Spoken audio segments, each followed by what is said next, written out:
Welcome to the Deep Dive. Today we're diving into a really unique look at business management and personal systems. Okay.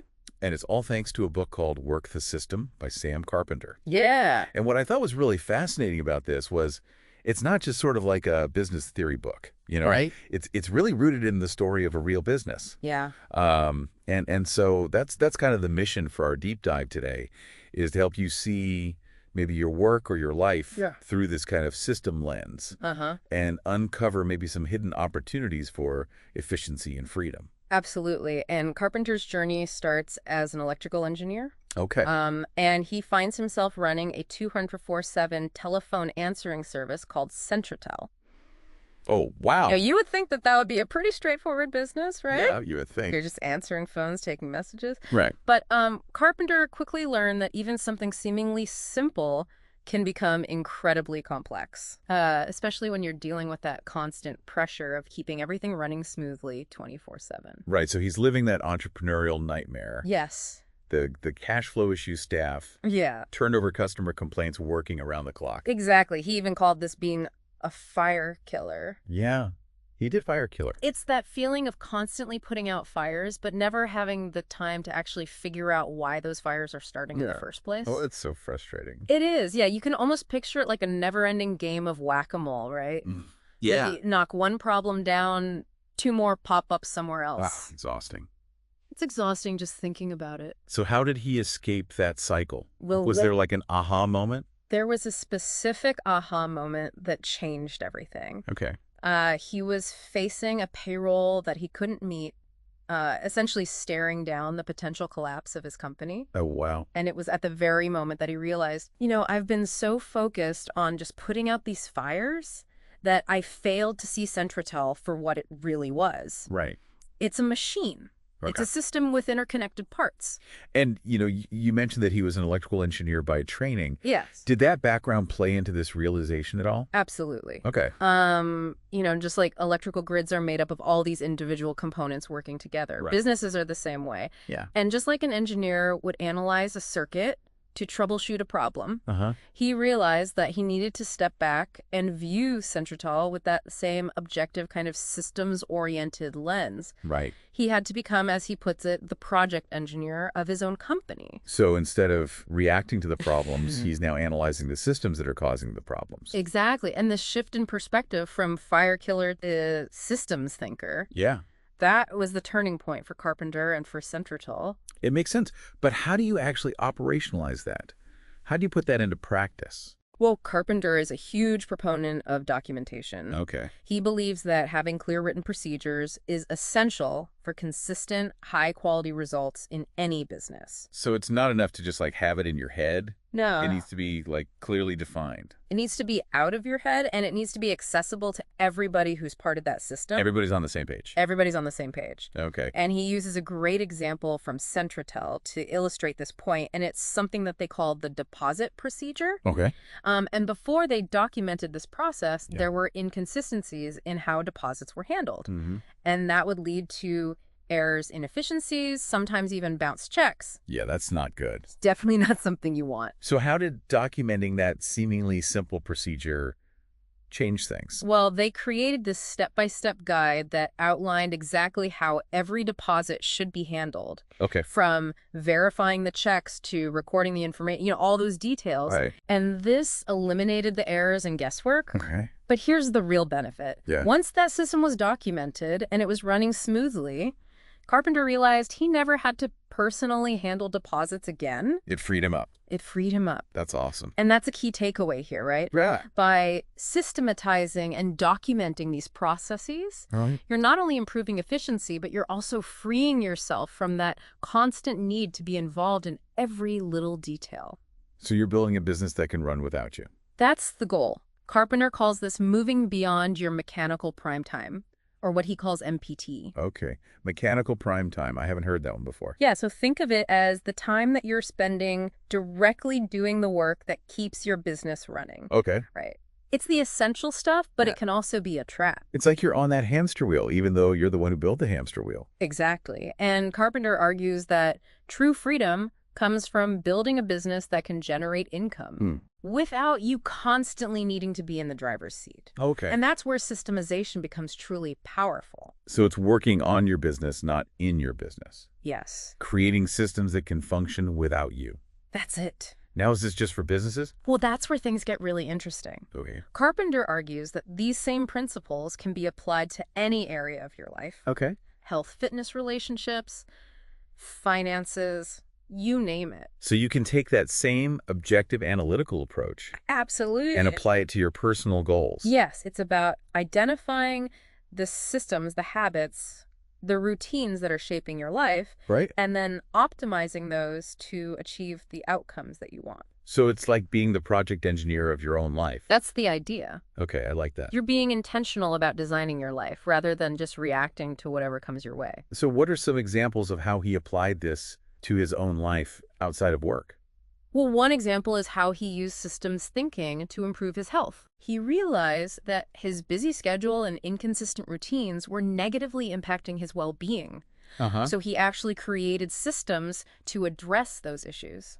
So instead of just saying, oh, I wish I had more energy, he actually went and analyzed the system He did. that was contributing to his lack of energy. Exactly. Okay. He implemented regular exercise routines, he improved his sleep habits, he made adjustments to his diet, Interesting. all with the goal of optimizing his health and well-being. So it's like a pretty holistic approach to personal development. It is, and it all stems from that core idea of viewing your life through a systems lens. Yeah. Right? Recognizing that everything is interconnected Okay. and that small changes to your systems can actually have a ripple effect and lead to these significant improvements in your overall well-being. It's not about working harder, it's about working smarter, Yeah. both in business and in life. Exactly. And to really drive this point home, Okay. Carpenter shares this great story about what seems like a pretty insignificant event. Yeah. A bad cup of coffee. Okay. A bad cup of coffee. How does that fit into systems thinking? Well, this happened during Carpenter's most intense period. He was working like 80 hours a week. Oh, wow. Really pushing himself. Yeah.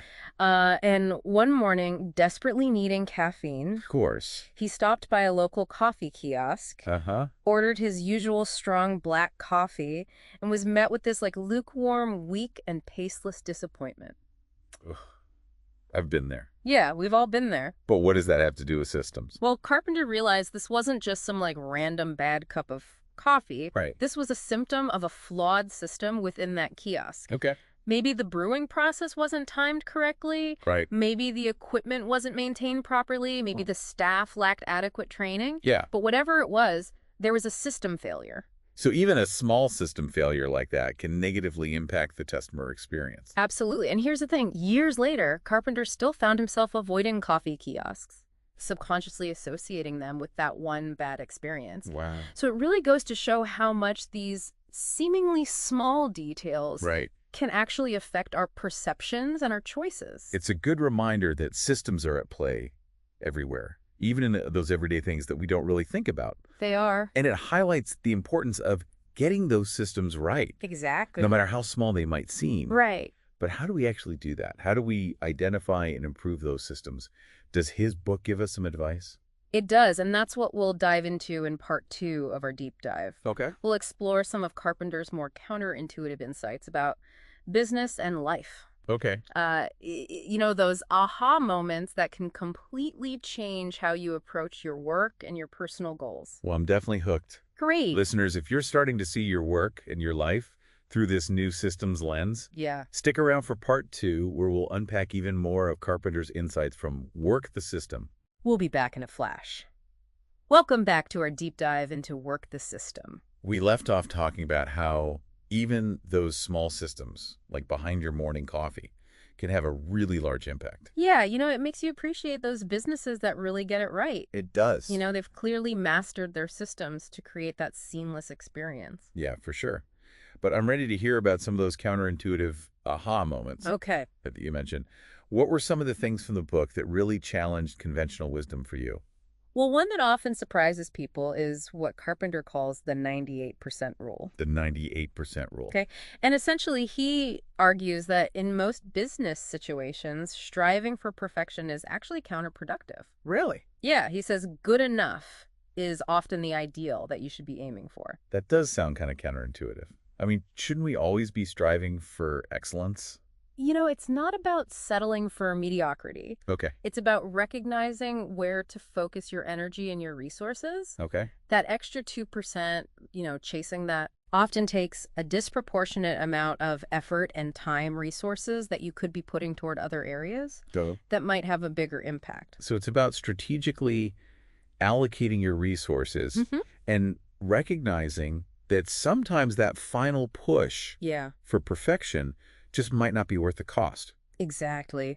Carpenter uses a great example of two surveying crews to illustrate this point. Okay. One crew meticulously measures everything to the inch. Oh, wow. Taking all this extra time to ensure absolute accuracy. Okay. The other crew aims for good enough. Okay. They're taking measurements to the nearest foot, which allows them to complete the job much faster. And I bet the good enough crew is the one that ends up more successful. They do, because their work is still accurate enough for the client's needs, Right. but it's done efficiently and it's done cost-effectively. They come in under budget. Yeah, that perfectionist crew might deliver, slightly more precise measurements. Yeah. But they take longer, they cost more. Right. Potentially losing out on future projects. Yeah, makes sense. Because of it. So it's about shifting that perspective, embracing that good enough mindset. Yeah. Can lead to better outcomes. It can. What other seemingly counterintuitive ideas did you find in the book? Well, another one that often raises eyebrows is Carpenter's stance on wages. Wages, okay. He actually argues that paying higher wages can be a strategic advantage for businesses. That's interesting because isn't the goal to minimize costs? You would think so, right? Especially labor costs. Basic economics. Yeah. But Carpenter makes a really compelling case that paying your employees more can actually lead to greater profits in the long run. How so?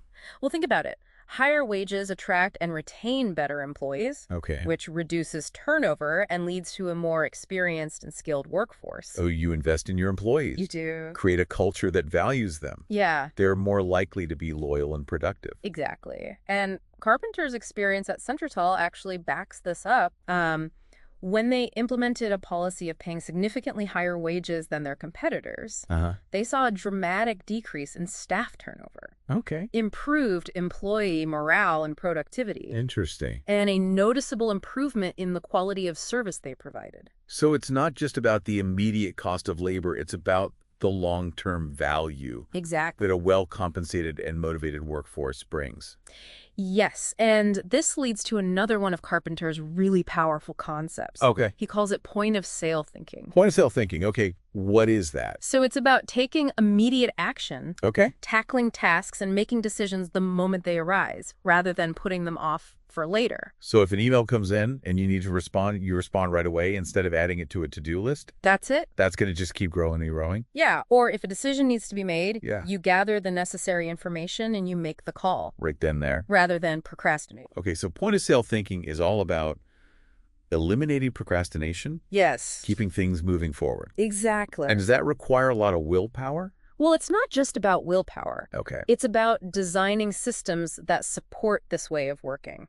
Okay. Carpenter is a huge advocate for using technology to implement point-of-sale thinking. Okay, how so? He recommends using tools like voice memos, task management apps, Right. Other technologies to capture ideas, delegate tasks, and keep everything organized right there in the moment. So you're leveraging technology to create a system that makes it easier to take action in the moment. That's it. I can see how that could be helpful. Yeah. It makes me wonder, though, if Carpenter has any tips for those of us who struggle with procrastination. He does, and in fact, he emphasizes that even with the best systems in place, procrastination can still creep in. Sure. And to combat this, he encourages us to cultivate what he calls quiet courage. Quiet courage. That's a good one. I like that. Yeah. What does that mean? So it's about finding that inner strength to take action even when you don't feel like it.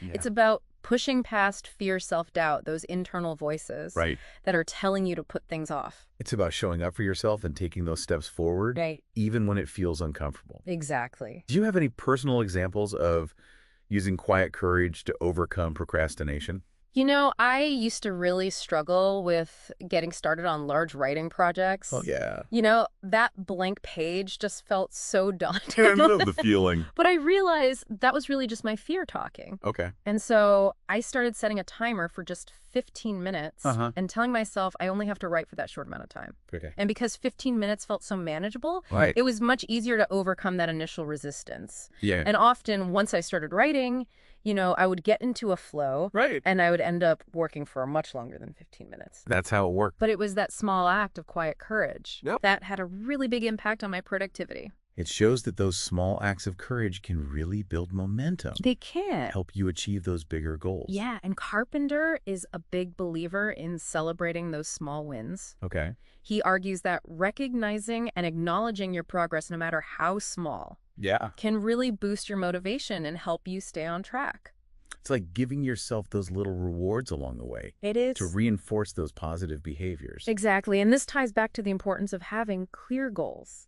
Okay. And a system for tracking your progress. So it's not enough to just have that vague idea of what you want to achieve. Right. You need to break it down into those specific measurable steps. Yes. Create a system for monitoring your progress along the way. You do, and this applies to both your professional and personal goals. Right. Whether you're working towards a promotion, trying to improve your health, developing a new skill, having a clear plan, and a system for tracking your progress can make a huge difference. So you're taking that abstract idea of success and turning it into this concrete, actionable plan. Yes, and this brings us to another one of Carpenter's key principles. Okay. He calls it the automated delegate discard mantra.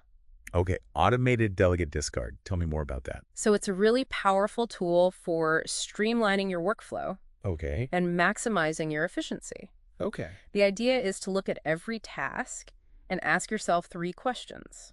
So you're constantly evaluating your processes and looking for ways to improve. You are. What's the first question? Yeah, what's the first question?